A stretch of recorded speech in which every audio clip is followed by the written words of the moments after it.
Welcome to Echoes of the Past, where history isn't just old, it's oddly fascinating. From forgotten facts to bizarre backstories, we dig into the dusty corners of time So so you you don't don't have have to. to. I'm Jody Lynn, your amateur historian and full-time trivia hoarder. And I'm Ephraim, here for the facts and the fun. So let's rewind the clock and press play on the past. They've been called beasts of steel, the armored yet juggernauts of modern warfare, but where did tanks come from and how did they evolve into icons of the battlefield and the big screen? Today we're rolling through over a century of tank history, from muddy World War I trenches to high-octane war games. It's all tanks all day. Now, before we roll on with more tank history, a quick word from today's sponsor. This episode is proudly powered by W, the energy drink that's rewriting the rules on big energy with zero jitters and zero crash. Perfect fuel for diving deep into history or powering through your day. Just like tanks need precision, endurance, and strength to keep rolling, W gives you clean energy with no sugar, no artificial colors, and no calories. With over 15 custom flavors, W's got the power you need, whether you're strategizing your next move or just pressing play on this podcast. Check them out at w.gg and use our code Echoes of the Past, no spaces, at checkout for 10% off and let us know your favorite flavor. Trust us, it's the kind of backup any history buff needs. So let's start at the beginning. The story of tanks doesn't start with the Army. It starts with the Navy, and not with battleships, but with something called the Land Ships Committee. By 1915, World War I had become a brutal stalemate. Machine guns, barbed wire, and artillery had turned battlefields into muddy death traps. Soldiers couldn't advance without being mowed down, and cavalry, once the pride of battlefield maneuvering, was made obsolete by mechanized weapons. British leadership, looking for a solution, turned to an unexpected branch of the service, the Royal Navy. It started out with the Army, the Royal Army, but they said I can't remember if they just thought it cost too much, or they just didn't have the time and manpower to make these things. So the general who was in charge of said project turned to the Navy. They're like, yeah, we'll help. And so that's why a lot of stuff on tanks are called like vision ports and hatches and not doors and windows. The Landship Committee. Winston Churchill, the first Lord of Admiralty, established the Landships Committee in the early 1915. The goal, to create an armored, all-terrain vehicle which could cross trenches, resist bullets, and carry weapons. In short, a mechanical warhorse that could break the deadlock. They experimented with a wide variety of designs, including wheeled monsters and tracked platforms. The idea was to combine caterpillar treads, like the ones on farming tractors, with armor plating and internal combustion engines, a new concept for the time. Basically, the Army said, I don't want to do this no more, and the Navy said, fine, we'll do it ourselves. Enter Little Willie and Big Willie. The first prototype, Little Willie, was developed by William Trenton and Major Walter Wilson, completed in late 1915. It was slow, underpowered, and couldn't cross the trenches, but it proved that an armored tracked vehicle could work. They quickly followed up with Big Willie, or Mother, a rhomboid-shaped tank. Gesundheit, bless you. A rhomboid-shaped tank that could climb over barbed wire and span a standard trench. The design featured two rotating turrets called sponsons on the sides, equipped with machine guns and cannons. It wasn't pretty, and it smelled terrible inside, but hey, it worked, and the modern tank was born. I don't know if it was like early land ships or the later land ships, but they had two variations. The male version and the female version of it. Uh-huh. The male version had I don't remember how many pounds gun on it, so like a cannon, while the female version of them only had machine guns. Oh, okay. So one was a big hitter, one was a softer hitter, essentially. Pretty much. Cool. So why are tanks called tanks? Here's the fun part. These machines were developed under extreme secrecy. To throw off German spies, the British military began calling them water tanks, or just tanks, as if they were mobile water storage for desert warfare, and the name stuck. So yeah, the name comes from one of the best early examples of military misdirection. I've wondered that, because every time somebody says tank, I'm like, okay, are you talking like a tank? The thing that can shoot you? Or like a tank with water in it? So that kind of makes sense. And coming from the Navy, it makes double sense. Debut at the Battle of the Somme. The tank's first battlefield appearance came in September of 1916 at the Battle of the Somme. 49 Mark I tanks were deployed, but due to mechanical issues, only 32 made it to the front, and just 9 actually advanced into enemy territory. Sounds like modern day army tanks. Well, it was even worse considering all these spaces between the trenches, the no man's land, were muddy messes. So these tanks would sink into the mud and get stuck, or they'd break down really easily. And just having all the big crew inside trying to get this big beast moving across mud is not fun. Yeah. And modern tanks now, though, with how high powered their engines are, they can get through mud pretty easily, but if you slow down, then you're going to get stuck. Okay. Even so, their impact was psychological just as much physical. German soldiers were stunned by the giant metal monsters. They spread fear and confusion, and that alone was worth the investment.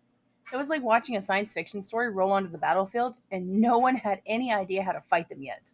They came up with a lot of stuff. They started using field guns. The Germans made something called K-bullets, where they'd take the bullet out of the cartridge, flip it around, so just the flat tip would fly forward. Oh shit! And they punched through like the early land ships armor. But as the armor got thicker on the later land ships, they kind of didn't really use them anymore. Gotcha. They also had a bigger anti-tank weapon called a tank Gewehr. Yeah. And it was like a big ass bullet, just a scaled up Gewehr 98, and you can only shoot a couple rounds at a time before you mess up your shoulder. Artillery, of course. The Germans also had their own tank to counter British tanks, kind of. They were the AV7. They looked like a big toaster box. Yeah. With a little, not really a turret on the top, but a spot for the commander, and I think one of the engineers just controlled the driving. Yeah. So the Germans had those. I think there's one surviving example of an original AV7, that or they don't exist anymore. And any you see like in a modern day are reproductions of, just to show what they were. Yeah, gotcha. Of the original AV7. Okay. So let's look at some trivia. Early crews wore leather helmets and carried revolvers in case enemies tried to climb aboard. The first British tank crews were issued canes, pistols, and helmets, again made from leather, and were often asphyxiated by fumes in early models. Inside temperatures could reach 122 Fahrenheit or 50 Celsius due to poor ventilation and engine heat. Crews often suffered from, again, fumes, carbon monoxide poisoning, and mechanical injuries. And the Mark I could move at 3.7 miles per hour, slower than walking speed, but it could cross 5-foot trenches and barbed wire. And then, also, who was trying to make a tank at the time, the French invented a tank, the Renault FT14, I think it's called. Mm-hmm. It was the first tank to have a rotating turret. That's cool. And they started out, it was a 2-man tank, a tiny little tank. The turret started out with a machine gun at first, mm-hmm. and then as they moved later on, they stuck a cannon in there. Yeah. And so that's what the French used. Of course, the Germans capture some, the British get their hands on it too, so they start making their own versions of them. Yeah. Every country pretty much used a version of the FT14 with their own materials. Yeah. That's fair. But of course, not every Iron Giant made it to the battlefield. Yeah, not every. A lot of tanks were put on paper, but none of them not a lot of them make them off the paper, or they make it off the paper as like just a wooden mock-up, or just like the outframe, or just the shape of the armor, but they don't ever move on further than that, just because of time, money, and effort. Yeah. For every iconic tank that made history, there are dozens, if not hundreds, that were never made past the blueprint stage. Some were just ahead of their time. Others were just downright weird. After the debut of tanks, militaries around the world became obsessed with mechanized warfare. But the road to a battle-worthy machine wasn't a straight line. It was more like a scrapyard filled with failed ideas. The Fraught Laffley landship from 1915, one of the earliest French designs, looked like a farm cart with armor bolted on. It had enormous front wheels for trench crossing, but it was mechanically unreliable and offered almost no protection. It's never saw combat. Another tank design from the French I can think of, I think also it made it out to the battles. The Saint-Chamond was a funky looking tank where if you look at it from the sides, the tank tracks are too small for the whole frame. So there was like a little overhang from the back and the front. And it was more akin to an assault tank or an assault gun, like used in the Second World War by just about everyone, which was just a turret that faced forward without any it didn't have a full 360. It was more like however far left and right you can get it to turn. Ah, gotcha. Go to the Flying Elephant in 1916. This British design was so absurd it sounds fictional. It had an 18 millimeter armor, which made it incredibly heavy with no suspension. Engineers realized it would be slower than infantry and scrapped it. Imagine dragging a metal barn through mud. That's basically what the Flying Elephant was. Then one I told Jody the other day was the Tsar tank. That's a really funny one to look up.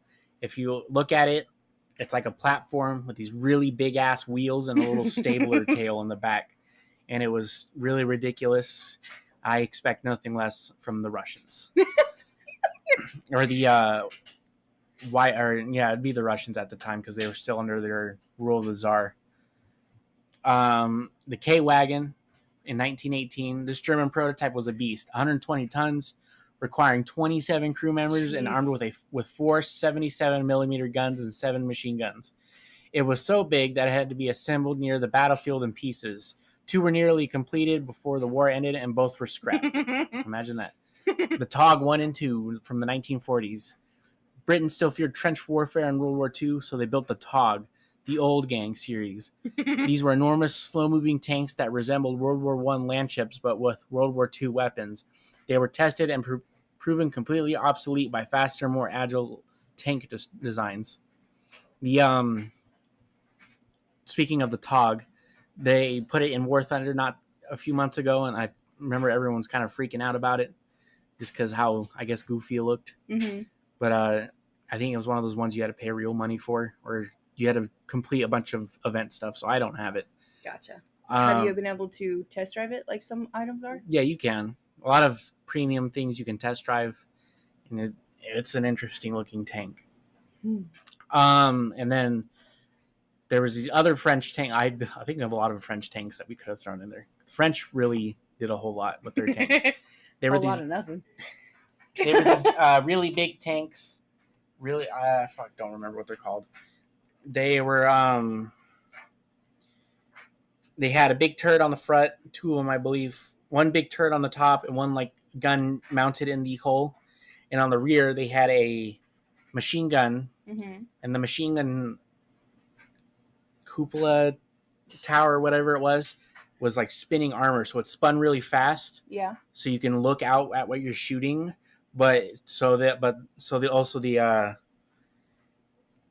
the Germans couldn't shoot you through it because how fast they would spin. Okay. They had a bunch of them, like I think 11, and they were named after the different sections of France. Okay. So whatever, like Champagne, and what are I don't know all of them. So Champagne is the only one I can think of off the top of my head. Sounds very pretty. And during the Second World War, they were transporting them on trains to, I think help fight in the front, or they were going to use them as parade tanks. Yeah. But the Germans destroyed the train they were transported on, captured a few of them, but the rest were destroyed by the French because they didn't want them to be captured. Okay. So they I don't think there's any surviving examples of them. Oh, that's not good. No. So a lot of World War I tanks, aside from like the FT-14s, didn't make it to the modern era. Gotcha. There's a few land ships, even fewer that actually still drive. There's one, I believe, in the Tank Museum over in Georgia on Fort Benning. I've seen it. It's pretty big. Is it? And it's goofy looking. Um, Are there any good tanks now that you've mentioned the museums? Are there any good showings of tanks on Fort Cavazos?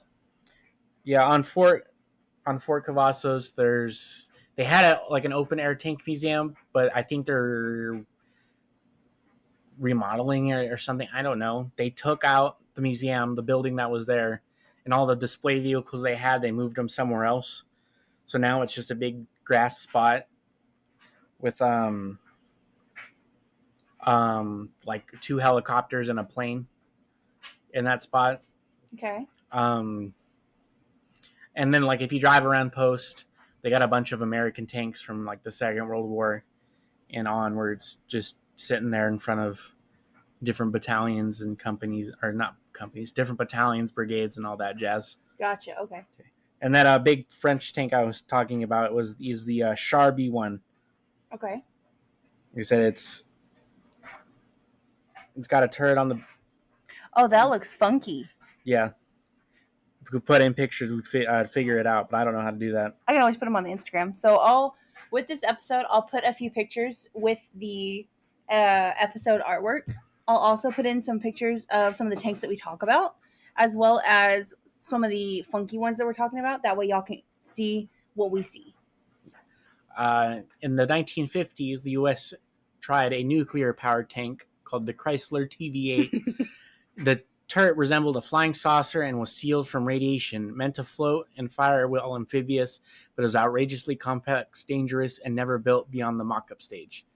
They look at a tank and said, "You know what this needs? Fishing." The T-28 super heavy tank, the Doom Turtle. Built to punch through fortified German lines, the T-28 weighed 95 tons. Holy cow. And had a 12-inch thick armor, but no turret, just a massive fixed gun. Too slow, too heavy, and the war ended before it could be deployed. All right. They found that tank out in a field in the middle of nowhere, all covered up in a bush.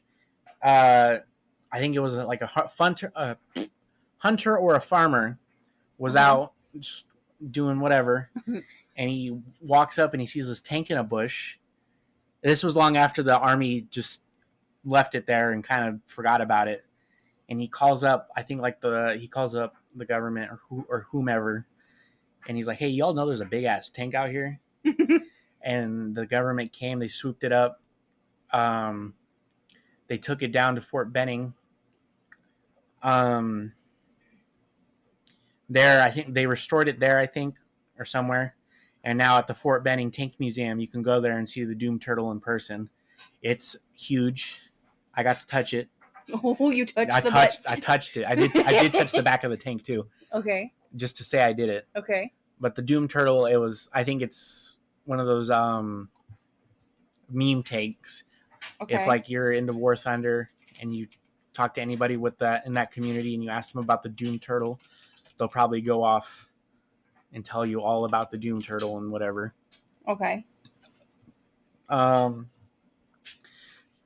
Russia, the a lot of Z's. It's ZVE-ZDA hover tank project. Okay. During the Cold War, Soviets seriously explored a hovering tank powered by jet turbines. It was meant to glide above minefields and rough terrain, but shocker, it didn't work. The physics weren't just not there. They also tried to do a flying tank where they took... I remember you showed me this one. They took a light tank, slapped wings and an engine on it, and that was their idea of a flying tank.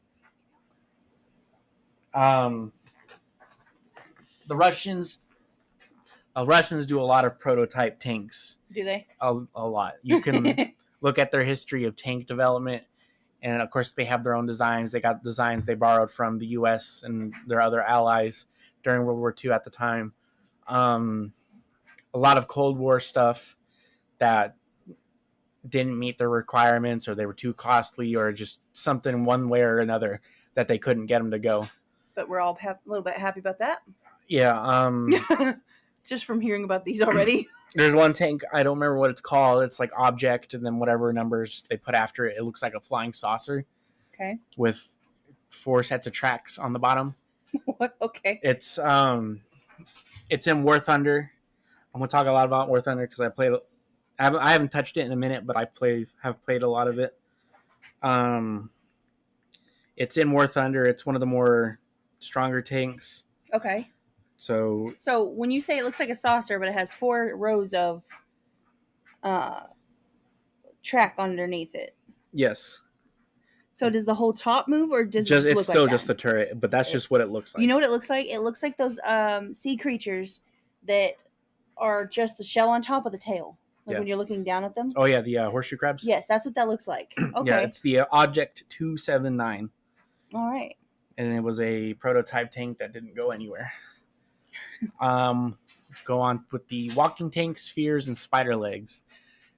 Numerous nations toyed with walking tanks, giant mechanical spiders that could walk over rough terrain while they looked terrifying in concept art. And later inspired video games like Metal Gear and Warhammer 40K. They were never mechanically feasible. Let's be real, though. If any of these walked onto a battlefield today, TikTok would explode. Yeah, like think Star Wars with the ATTE, the AT-AT, the AT-ST, those are like walking tanks. They had some hover tanks in Star Wars. 40K, their tanks are more World War I style. The land ships, the land raiders, they're the big like caterpillar tracks that go on the outside of the hull, and they all look really silly. So since we just talked a little bit about the walking stuff, would you consider that the AT-AT, is that what it is? The AT-AT from Clone Wars or the Empire? The really tall one or the short one? The really tall one. The AT-AT. Would you, okay, so I had it right. Would you consider that as part of the walking tanks? Yeah. Like, look alike, or would you consider that a whole different type of vehicle? I'd say it was tank-like, because unless you really brought out the heavy weapons, your little blasters and static turrets aren't really going to do anything with it. Okay. That's why, like in Empire Strikes Back, they use the snow speeders to bring it down, and then shot at where the neck was, because that's just like a tube where it holds it together. Where it holds the head onto the body. Now, you haven't seen Wild Wild West, right? Nope. Okay, in Wild Wild West, they have I'll show you real quick. They have a walking spider, and that's what I'm thinking about here. I want to know what you would think if that would match what they're talking about. Yeah. Let's see. This thing. So what it is basically, if anybody hasn't seen this, it is a giant, what seems like tank in the middle with 8 legs coming out of it, and then it looks like a truck. Basically, it's a spot where you move it and maneuver it and everything in this, and then all of the mechanical stuff is in the body, and it's coal or steam, and that's how it runs. Would you consider this to fall, if they were real, to fall within the walking tanks, or would you consider that a different type of machinery? I think that'd be a different type of machine. Would you? Yeah. Because, I mean, it does have cannons, as you can see here, but I feel like they're more like battleship cannons than actual, because, again, this is Wild Wild West time. Yeah. Quote, unquote. Yeah, I'd say it's its own separate thing? vehicle. Okay. I wanted to see if you would Because, yeah, when that. Tanks, you think a tank, heavy armored machine with a big-ass gun on it. Yeah. That'll fuck you up unless you got a way to punch through its armor or destroy its track or something like that. This just looks really silly. Well, yes, it is a very silly movie. Like, nobody can take it seriously. Yeah. All right, let's move on to a little bit of trivia. So the TV-8 nuclear tank was featured in Fallout 3 concept art as an Easter egg. Some early tanks had retractable wheels because engineers didn't trust tracks yet. Germany considered remote-controlled mini-tanks like the Goliath tracked mine, which was essentially an RC bomb on treads. And several prototypes were tested without guns. The idea was they'd simply crash through enemy lines and use intimidation. I mean, you can still do that with the gun on there. Yeah. You got to give them a fighting chance. These were the tanks of Tank World's what ifs, monstrous machines that were just too weird, too expensive, or too ahead of their time. It's wild to think about what could have rolled across battlefields if Engineer just had a little more time or better tech. But while these prototypes stayed on the drawing board, some countries cracked the code and became the true titans of tank design. Once tanks proved their worth in World War I, The race was on. Which nation would dominate the battlefield with bigger, better, smarter armored machines? Spoiler alert, a few countries really went all in, and their tank legacies are still rolling today. Great Britain, the originators, their legacy as the creators of the tank. Britain never stepped away from the development, but their early dominance faded as other nations innovated faster during World War II. Those pesky Germans. Their notable models were the Churchill line of tanks, known for their thick armor and being nearly indestructible. Its ability to climb steep slopes and made it perfect for support roles. Post World War II, the UK became a specialist in heavy armor and later modernized with the Challenger series, including the Challenger 2, still considered one of the best tanks in the world today. A lot of what? Oh, I think a lot of British tanks, if you didn't know, have a station to make tea in it. I remember you telling me about that. That made me giggle the first time you told me. Like they're at the end of a battle, they're all getting wrapped up. They're doing their it's tea time. Their AARs and whatever and all that jazz. And their tank commanders are like, you know what, chaps, time for some tea. And they fucking break out the tea set and drink a fucking tea and have a crumpet by their tank. That's great. The British might have invented a tank, but they really refined the idea of a rolling fortress. Germany, the engineers of terror. Bum, bum, During the Second World War, Germany's tanks were famous or infamous for their technological superiority. They started with the Panzer series, but really shook the world with the Tiger I, the King Tiger, and the Panther. Pros: incredible firepower, armor, and optics. These tanks could take out Allied tanks from over a mile away. Cons: complex engineering meant they were expensive, slow to produce, and frequently broke down. German tanks, for as cool as they are, kind of pieces of shit. The Germans did a lot of prototype stuff, which really strained their already strained supply lines, like getting steel, fuel, oil, rubber, all that jazz. Yeah. So while they're over here making some goofy ass tank with like 3 turrets on it or whatever, while their main tanks that they actually used to fight on the front lines were suffering. Later, at the end of the war, Panther tanks were more frequent or were easier to produce than the Panzer series of tanks, like the Panzer IVs, just because of the, I guess, how much resources they really have left. I've seen I've seen these Tigers in the Panzer IVs or Panzers. Tigers are huge. The Tiger II is enormous. Like at the Fort Benning Tank Museum, they have one where they got the sides cut open so you can see inside, and those things are freaking huge. The Tiger one, very iconic. There's only one running Tiger in the world, the Tiger 131. They have it at one of the British tank museums, and on Tank Day, they bring it out and they roll it around their track. And it looks really cool because that, like I said, it's the only running Tiger that still can drive under its own weight. And every other Tiger that's still around doesn't move anymore, and they don't have the, I think, blueprints or the machinery the Germans did at the time to repair them and make them run.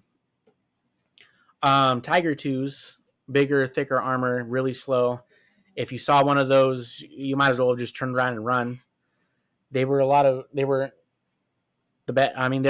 terrifying. But like I said, later into the war, when resources were strained, it was harder to keep them running. So a lot of tank crews, when they ran out of fuel, regardless of whether their tank worked or not, they just abandoned it and would retreat.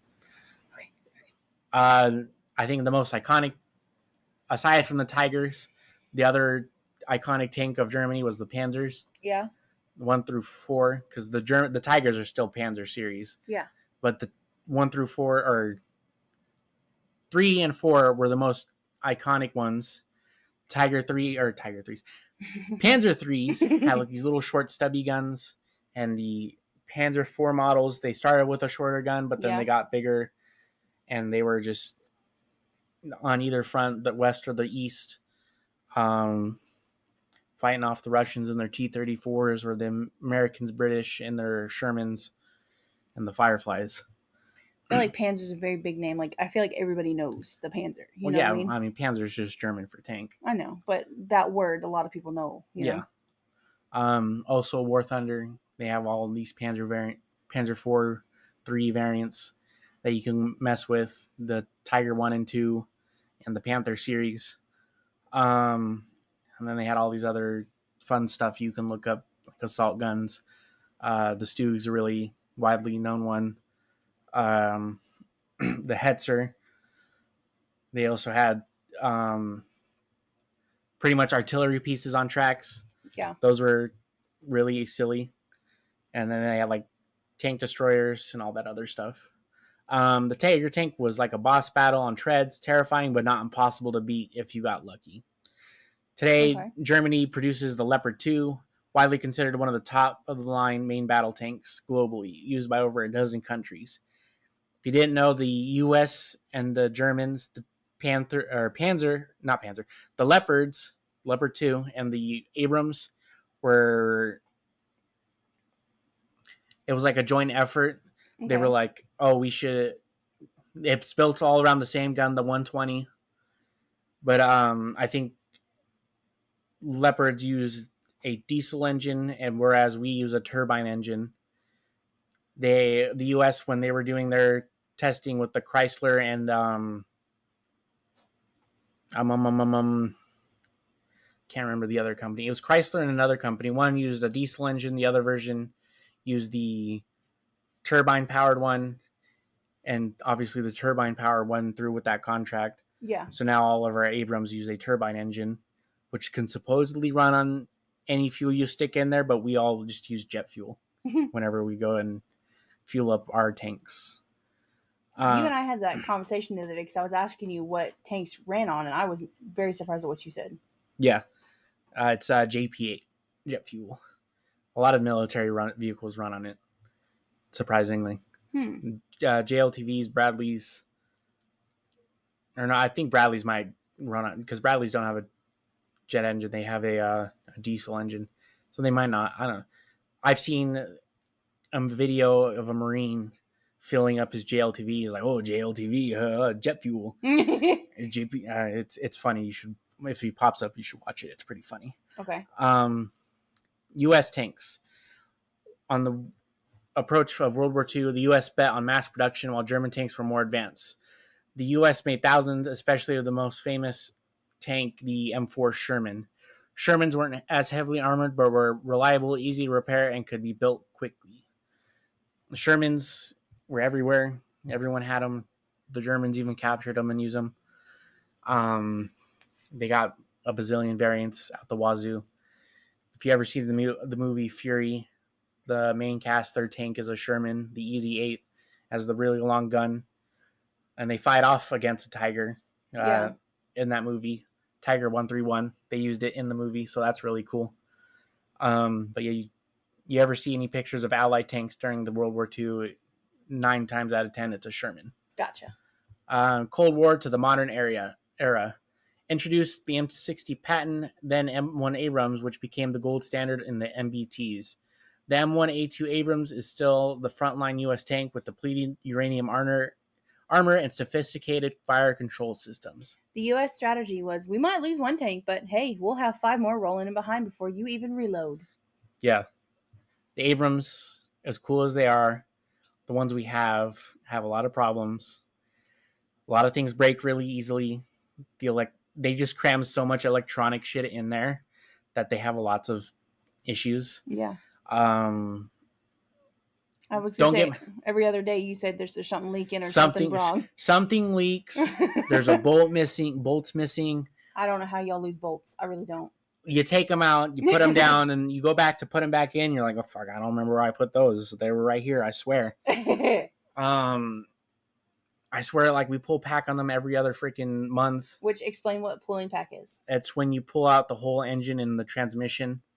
You have to pull out the saddle bolts, flip the final drives, do all these other things, and then you could pull out pack and set it on the ground, and the mechanics will work on it, and they put it back in. They're like, yep, it's good. And then, like, not even 5 minutes later, it's leaking again. It was... Don't get me wrong. I liked driving it. I like shooting it, but would not recommend. As cool 1 star. You get 1. As cool as it is, would not recommend. So the Soviet Union / Russia, simple, rugged, and deadly.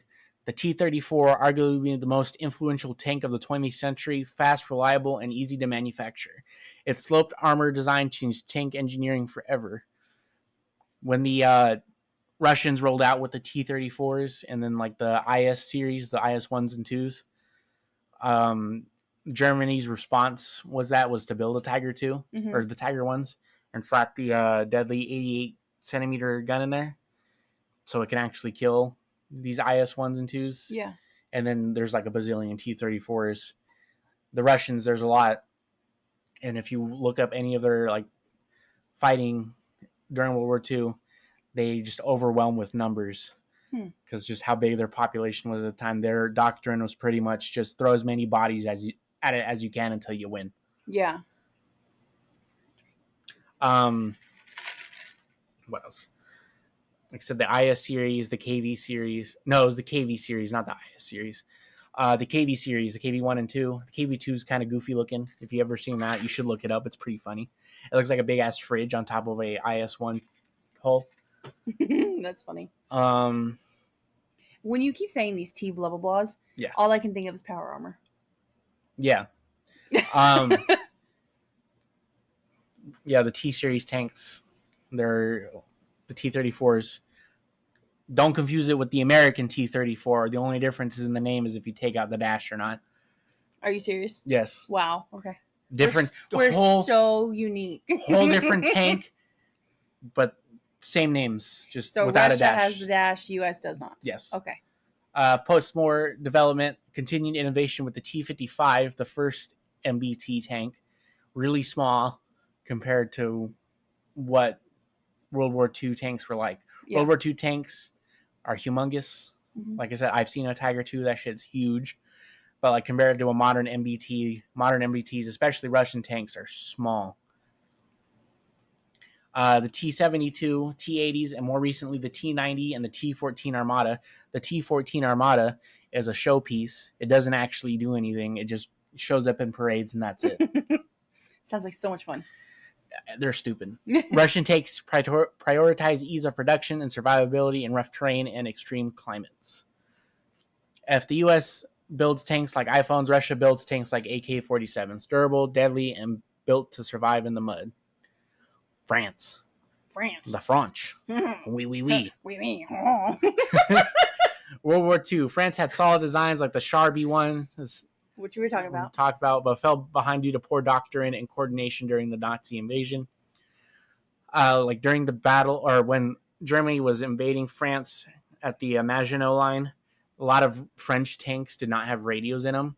So the commanders would set out of the turrets and do the flags? The flag thing, yeah. Oh my god. Like the naval flags. Wow. To communicate. Or they'd get some dude to run in between the tanks to relay orders. I would hate to be that dude. Yeah. So they're generals during the Second World War, especially like the French and the British, were stuck in their old ways of, this is going to just end up like World War I where we're going to be stuck in the trenches again. Yeah.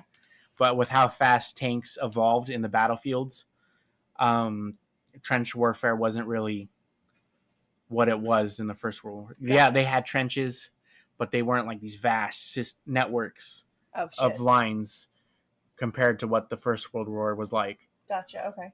Modern tanks for France. Not France. Created the Leclerc MBT, a high-tech tank with a digital systems and autoloaders, considered one of the most advanced tanks and technologies in the world today. With the Leclerc, a lot of these modern tanks that we have to study for vehicle ID. One of the ways I remember the French tanks, or how they teach us to remember the French tanks, is it's Lego armor, has a big old trash can on the turret, and the smoke grenade launchers look like wine racks. Wow. Because of course the French would have wine racks. Of course, why not? Yep. Like a lot of vehicle IDs for us, it's just remembering what their tanks have compared to other tanks. Gotcha. Like a T-55, it has the muzzle brake or the bore evacuator at the end of the turret, or like the T-72 has this V shape on the front hull. Yeah. T-90s have the red eyes, but they don't always have them, so you can't always identify them off that. Gotcha. Okay. So, like I said, the Leclerc Lego armor trash can on the turret and wine racks. So each modern tank has their own little funny looking quirks on them. Gotcha. And of course, the Leclerc is kind of like the luxury sport car of tanks, sleek, fast, and full of tech. Yep. Israel, designed by survival. Israel's tank program began out of necessity. Constantly surrounded by hostile neighbors, they needed reliable, survivable tanks. The Merkava series, uniquely designed with the engine in the front to protect the crew and room in the back to carry wounded soldiers or infantry. We didn't put in the script, but Japan during the World War II was notorious for poor tanks. Armor was thin. Their army, a lot of their money went to the Navy, especially because of their especially with their Continue. distracting me. Sorry. With especially because it's all, the Pacific's a big ass ocean. There's a lot of islands, so the nation of Japan put all their funding into the Navy, where the Army got kind of nothing, and so they didn't really have the best tanks. I don't really know much about modern Japan and their tanks, but they're obviously, I think they're much more improved compared to what they once were. Every part of the Merkava screams survival. These aren't just tanks, they're life-saving machines. These were uniquely designed with the engine in the front to protect the crew and the room in the back to carry wounded soldiers or infantry. Every part of the Merkava screams survival. These aren't just tanks, they're life-saving machines. Let's look at some trivia real quick. The T-34 was voted the most influential tank of all time by historians. The U.S. built nearly 50,000 Shermans during World War II. The Challenger 2 still holds the record for the longest tank-to-tank kill at over 3 miles. And the Leopard 2 tanks have seen combat in multiple NATO operations and are currently deployed in Ukraine.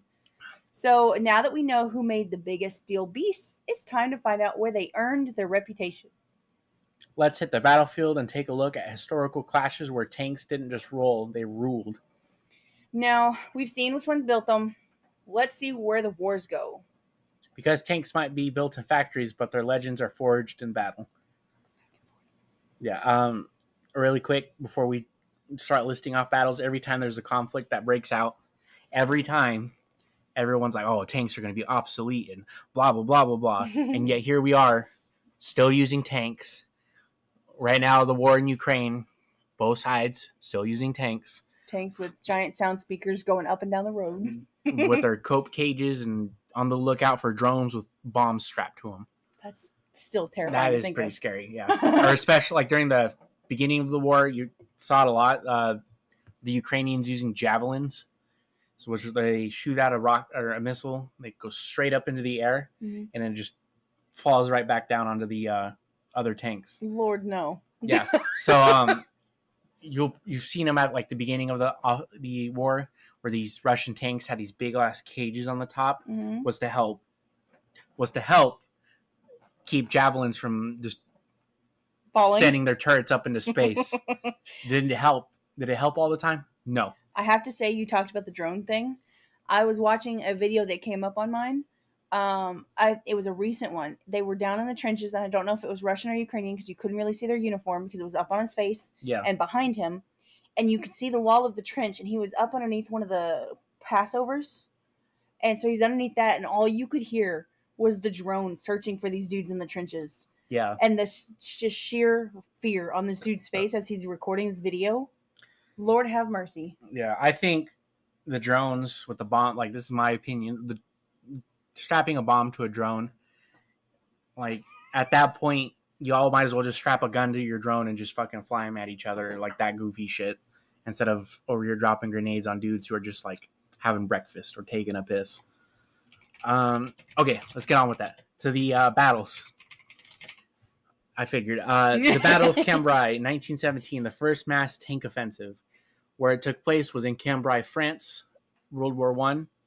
It was the first large-scale conflict or coordinated tank assault in history. Over 400 British Mark IV tanks were deployed to break through German defenses. Jesus. Impact. It showed that tanks could revolutionize warfare when used with infantry and artillery, even though many broke down or got stuck in the mud. This was the moment everyone realized tanks weren't a gimmick. They were game changers. Next, we'll look at the Battle of Kursk in 1943, the largest tank battle in history. This happened near Kursk in the Soviet Union during World War II. Over 6,000 tanks, 2 million soldiers, and 4,000 aircraft from Nazi Germany and the Soviet Union were deployed and involved.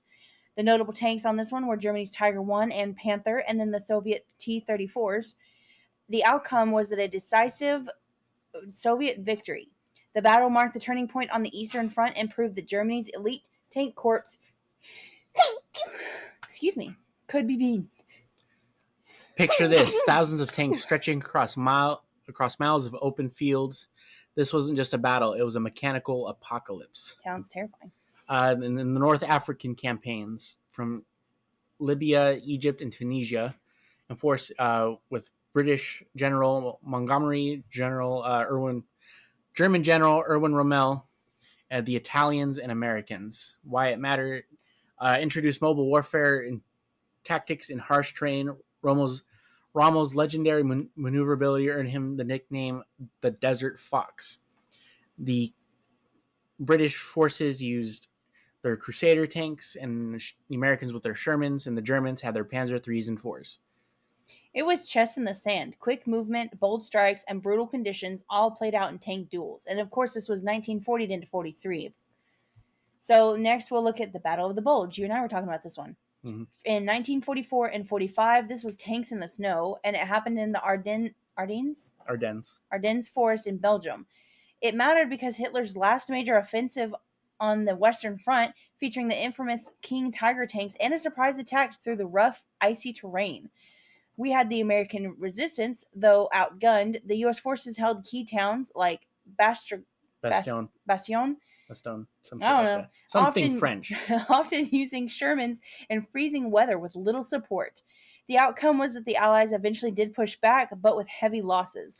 This is where the myth of the unstoppable King Tiger really met gritty Allied determination.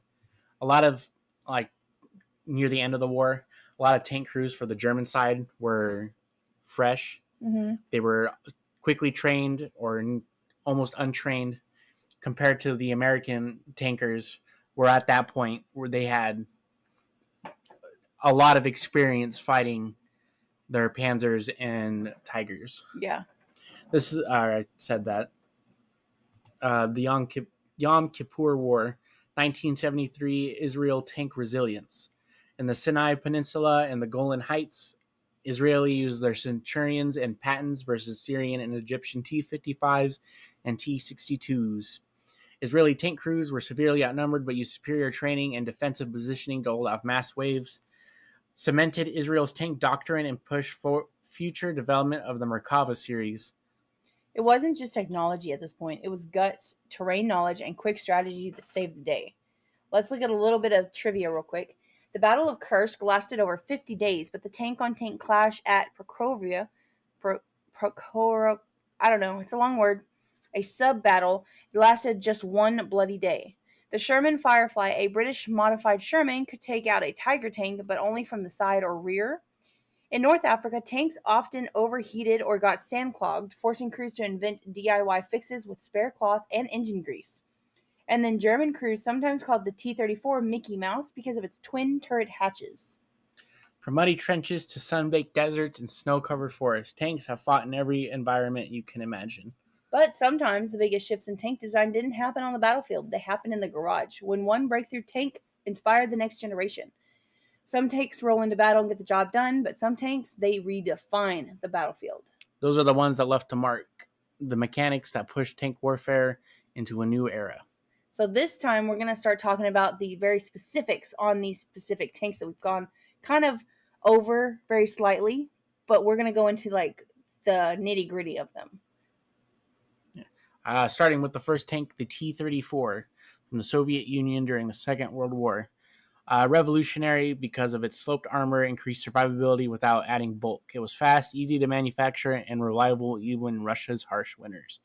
It was not very comfortable to live in, though. I bet not. It was very bare bones on the inside. Probably. A lot of loud noises. The tank crews go deaf, all that jazz.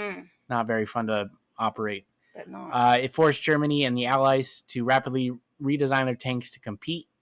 Over 80,000 units were produced, making one of the most mass-produced tanks in history. The tank T-34 didn't just survive, it outperformed and taught everyone else to adapt or die. The Tiger I, Germany World War II, introduced terrifying firepower with the 88mm gun and incredible frontal armor. It did have quite a few flaws. It was extremely expensive, mechanically unreliable, and difficult to transport, but psychologically devastating. Its reputation alone influenced Allied strategy and tank development. When your tank makes the enemy not want to fight, that's when you know it's a monster. The M4 Sherman from the United States, World War II. Not the most powerful, but incredibly versatile. Adapted into recovery vehicles, flamethrowers, artillery tanks, and more. Its impact it had was its standardized production, repair parts, and quick deployment made it a logistical dream. The Sherman Firefly was a British Sherman with a 17-pounder gun and could take on German heavies, a serious upgrade. The Sherman was like the Swiss Army knife of tanks. It wasn't perfect, but could do everything. You should look up the version of the Sherman with the anti-tank chains on the front, and it looks really funny. It does? But it's not very funny, because when you see them things spin, like literally it's just a bunch of chains on a spinning Is that similar post. to the one that they used to use for the mines? It was for mines. That's what I thought. Yeah. That one's terrifying. And they would just drive forward with these things going and detonating mines. That thing, I've seen that in action, and that thing is terrifying. Yeah. I wouldn't want to be in one just in case, it missed a mine and then boom, all of a sudden there goes my track, there goes my commander, and now I'm just sitting here with blood and guts all over me, and maybe I'm missing limbs. Next, we'll look at the Centurion, which was the UK post-World War II. This mattered because it was considered the first main battle tank, the MBT, a balance of firepower, armor, and speed. This was used by over 10 countries and stayed in service in some areas until the 1980s. This set the blueprint for every MBT that came after it. This was the tank that said, why choose between armor and speed when you can have both? All right, the M1 Abrams from the U.S. Why it mattered was advanced composite armor, computer targeting gas turbine engine, the M1, the M1A1, the M1A2, bringing better tech and systems. Which one do you currently operate on? The M1A2 SEP V3. That was a lot of letters and words. Okay. Yes, it's remote. The Crows. It's a remote control 50 cal. The loader still has to pop out of his hatch and fire the 240 manually. Screw him, I guess. You don't need him. There's a sniper up there popping people. Your loader's probably going to be the first one to go if he's sticking his head out. It dominated an Operation Desert Storm with minimal losses. Its legacy is still in service today, frequently upgraded, nearly unmatched in reliability. I call bullshit. We give a lot of other countries like the M1 tanks. Mm-hmm. Like we gave Ukraine a bunch of them. We've given like the Egyptians a bunch of them. The Australians. Is it because we just mass produce too many and we're like, pretty much, and we don't really want them to have our newer stuff. That's true. The Polish have some. Now, which version are we giving them? The M1. Just the straight M1? Just straight. I think also the A1s, but mostly the M1s. Okay. Just because they're the oldest, we don't really use them. That's fair. I mean, I'm sure there's National Guard units that still have M1s that just kind of sit there and collect dust. Probably.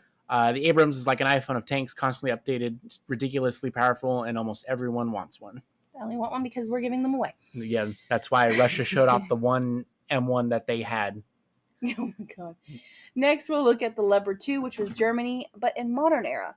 It matters because it was a world renowned for precision, speed, and survivability. Over 18 countries, including NATO allies and recently Ukraine, use them. They have advanced optics, modular armor, high maneuverability. They have different variants, including the Leopard 2A4, 2A6, and 2A7, each more advanced than the last. It's sleek, fast, and deadly. This is the sports car of the MBT world. Well, I was over there in Lithuania. Yeah. there was a thing that was popping up on Instagram, I think, and TikTok, where this German tank crew, they like hit their turret on something and it popped out of the hole. And like someone, I don't know how they did it, but it was just like I want to know how they did it. That was something to behold. I would like to see a German Leopard in person, maybe get inside of one, but I don't know how I would, but it'd be really cool if I could. I think that there is, because I feel like I've seen one.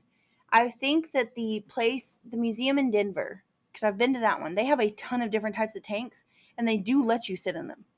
But it's only on certain days where the guys who have donated these tanks, who own them, are there, and they'll like walk you through everything. But I think they might have one. We got to go to Denver then. Dude, it's a cool-ass museum. Okay, so some more trivia. The Tiger I cost over $300,000 US in 1940s money, enough to build several Shermans.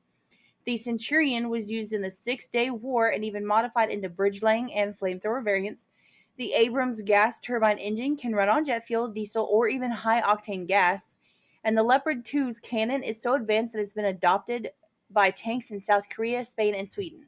So I know I said the $300,000 USD in 1940s money. I'm going to look up that real quick while he tells you some more information about tanks. So we also used like I said, when the Leopard 2s and the Abrams were being designed, we shared the same guns with Germans. The 120 millimeter, and they shoot Sabre rounds, which are depleted uranium rods. We're shooting pretty much big ass lawn darts at other tanks. Jesus. So, okay. Thank you. Yep. So $300,000 in 1940 is equivalent to $5.2 million in today. That's a lot. Yeah. How much is hold on, I need to know this. How much does it cost to make an Abrams? A lot of money. What do you use again? For what? What version? M1A2? The M1A2 SEP V3.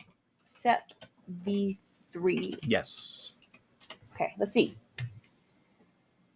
God damn. That's why they're not giving you new tanks right there. Exactly. So the base cost of his specific tank is $10 million. If you add additional systems like the trophy APS, upgraded optics, networking gear, it adds 11 to 12 million or more. And then, of course, you've got R&D and support costs. It's not included in the unit cost, but drive overall program cost like much higher. This is the most advanced production version currently fielded. And, of course, they vary. The cost varies on contract terms, number of tanks ordered, and economies of scale, and of course the inclusion of spare parts, training, and support packages. Jesus. That's why you're not getting new ones. Tanks are expensive. I see that. Holy cow. Okay, so from muddy prototypes to futuristic battlefield dominance, tanks have constantly evolved with the times. And speaking of evolving, some tanks weren't just built for brute force. They were designed for specific missions, wild terrain, or psychological warfare. Let's talk specialized tanks next. Not all tanks were made to slug it out with enemy armor. Some had very specific jobs.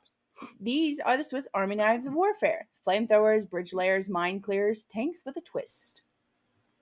Flamethrower tanks. Examples, the Churchill Crocodile. Sounds great. Yeah, it replaced the main gun, I believe, with a flamethrower. Oh, God.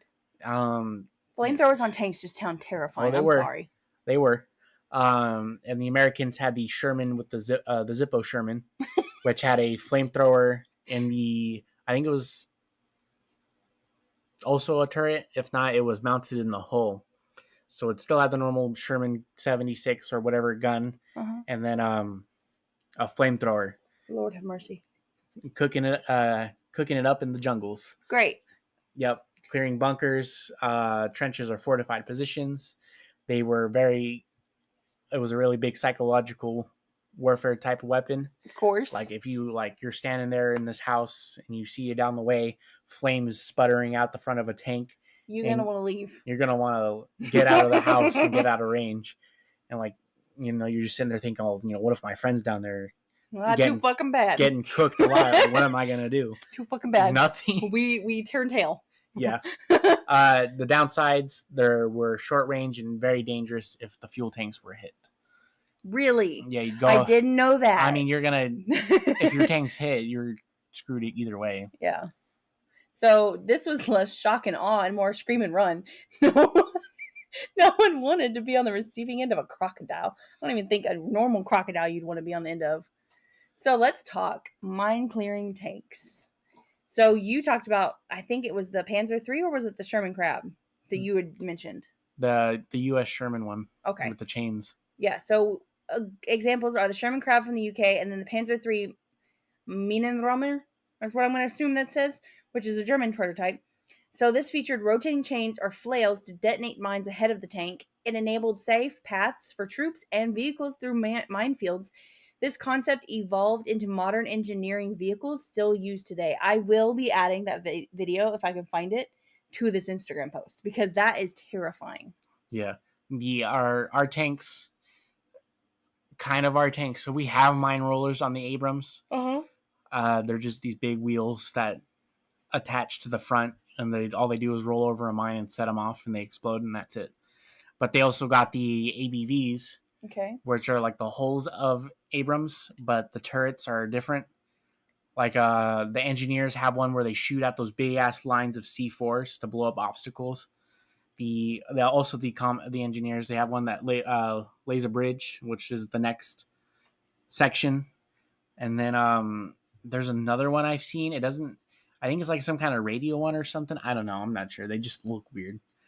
Flails, chains, and explosions, like tank-sized weed whacker clearing a deadly garden. Bridge layer tanks, examples, the Churchill Armored Ramp Carrier, or the ARC, or the M48 AVLB Armored Vehicle Launched Bridge. They deployed portable bridges over trenches, rivers, or gaps, allowed armored columns to move rapidly across otherwise impassable terrain. Some trivia, some bridge layers could span over 60 feet in less than 5 minutes. Jesus shit. Okay. Imagine rolling up to a river and just unfolding your own bridge. That's tactical flexibility. You could probably also whack some people with that. Next, we'll look at assault engineering and demolition tanks. Some examples are the Churchill AVRE, or the Armored Vehicle Royal Engineers. They were equipped with a massive 233 millimeter petard mortar, nicknamed the Flying Dustbin. That's a great name. Great name. The purpose of this was to demolish bunkers and pillboxes, destroy roadblocks, clear obstacles. They were used in D-Day and other Allied beach landings. I'm saying all of these nicknames for these things are great. I love them. Yeah. With the I was going to call it the petard. With this, the AVRE, they added it to War. They also added it to War Thunder. I figured. It's not really good. It sucks. But if you can get a kill with it, that's pretty cool, in my opinion. Because you have to aim up really high because it arcs. Gotcha. Okay. These weren't just tanks. They were demolition crews with tracks. Sounds like so much fun. Amphibious and floating tanks. Examples. Cool. The DD tank, duplex drive Sherman, used canvas flotation screens and propellers to swim ashore during amphibious assaults. They were used during the D-Day landings with mixed success. Many sank due to rough seas. Yeah, if you watch any World War II documentary where they talk about D-Day specifically, they'll tell you about these Sherman tanks, and they'll have pictures, and they look really silly. They look like Shermans with a big with those arm floaties on them. Oh my god. Legacy paved the way for future amphibious vehicles and hovercraft support roles. Tanks that swim sound awesome until you realize you're in one in the ocean under fire. Yeah, there's not really anywhere you go amphibious tanks. The Russians, they have snorkels for their T-series tanks. And if you look it up, it's really silly. I think the Germans also do it on their... shown me that. I think I have. And then the Leopards, they also have snorkels. So if you'll see like... So they can go in water, but they can't submerge. They will go fully under the water. And it's just the snorkel. And you'll see the commander just hanging out. All right, cool. Guiding his tank through the water out of his snorkel. Great. Next... we're going to look at remote-controlled and unmanned tanks. These were the World War II prototypes.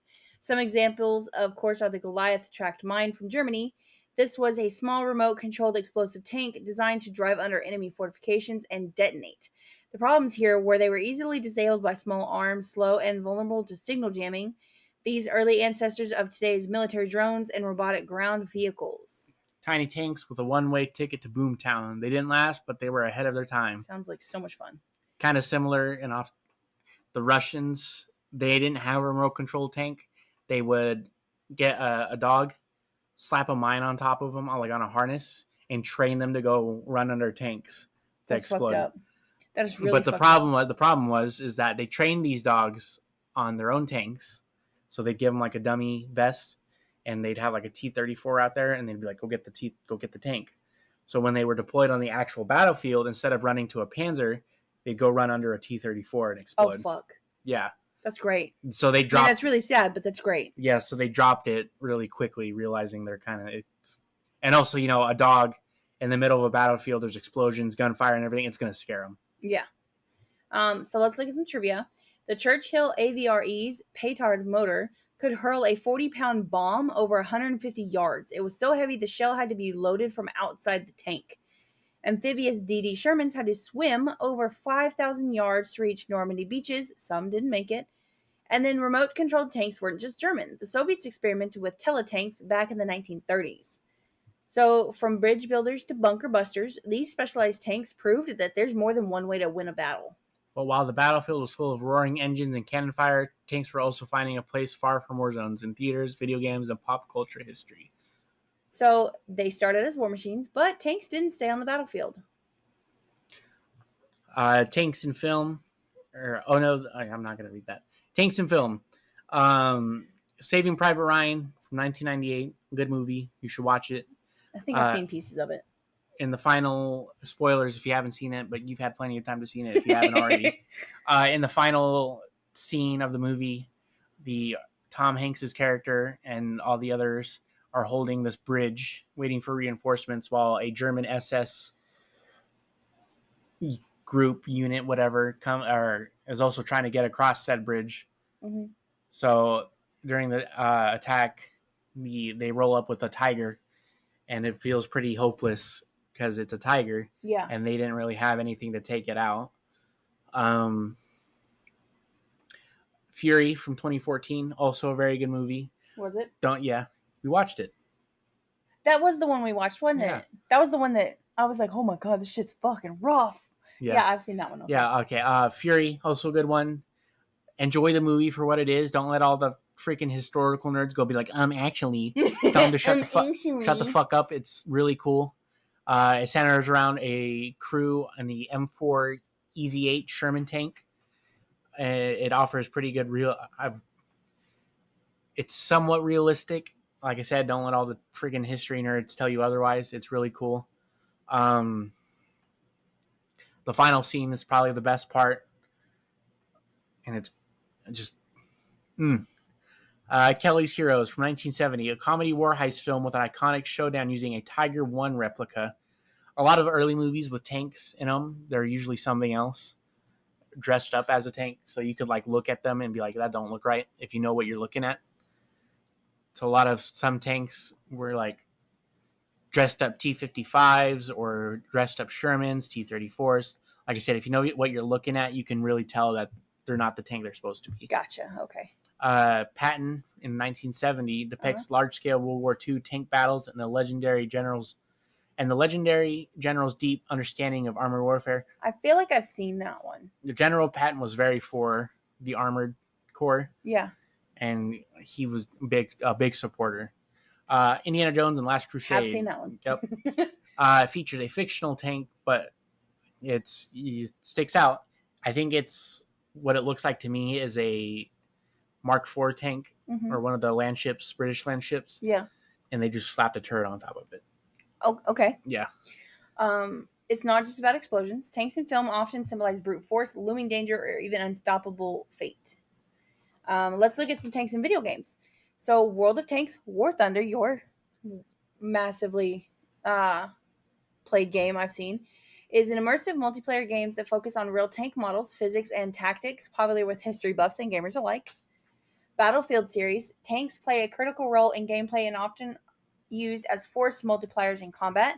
Then, of course, you have Call of Duty, World at War, and Vanguard. This offers missions centered on tank warfare, giving players direct control of Shermans or Soviet armor. You've got Metal Slug, a more cartoonish take, featuring tanks as comical, agile, and powerful units. Then you have Command and Conquer or StarCraft, strategic games where tanks often serve as the backbone of ground forces. Don't play War Thunder. It saps a lot of your time, and the grind, as dopamine hitting as it is not worth it. Do not play War Thunder. You will lose your money. You will lose if you spend real money on the game. You're cooked. You will never stop. You will never. Ask my friend Elias. He knows. Whether Send you're him just a specific episode, be like, dude, I'm calling you out. Whether you're rolling over enemy bases in Command or Conquer, or struggling to repair your tank under fire in War Thunder, these games will put you in the driver's seat of history. Tanks on TV, The World at War, 1973, a British documentary series with the rare World War II tank footage and expert commentary. Ooh. Greatest tank battles on the History Channel, 3D reenactments of famous battles, including real veterans discussing what it was like. I feel like I've seen some of those. Tank overhaul, tank restoration shows, documentaries featuring historical tank rebuilds and insights in how they operated. And the Mythbusters, tested myths with tanks, including shooting into other vehicles and tank armor strength. There's something satisfying about seeing a rusty Sherman get brought back to life. It's history with horsepower. Let's look at culture symbolism and merchandising. Of course, there's toys and models. Tanks have been a staple in model kits and toy soldier sets for decades. The fashion part is that tank designs and camel patterns often influence streetwear and military fashion trends. Then, of course, you have memes and online culture. The T-34 Abrams and even fictional tanks like Metal Slug's SV-001 have become meme-worthy icons. Yeah, from lunchboxes to Lego sets, the tank must be the brandable war machine ever made. What? I was going to say Legos. So I don't know. Aside from like Star Wars and whatever, Lego won't make war-style Lego sets because they don't want to say that they support it or something. Kind of, yeah.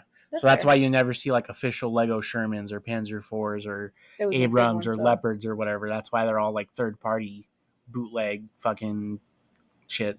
Hey, I mean, as long as they look good. Yeah. Okay, so a little bit of trivia. Brad Pitt trained in a real Sherman tank for Fury. The tank used in the movie was the only operational Tiger tank in the world, on loan from the UK's Bovington Tank Museum. The World of Tanks gaming franchise has over 160 million players globally. And in World War II documentaries, producers often used American tanks modified to look like German ones due to a lack of surviving Axis vehicles. I do want to say before we move on that in Call of Duty World War II, they do have that specific tank spot where even you struggled, where they showed a little bit of how tough some of those tanks were.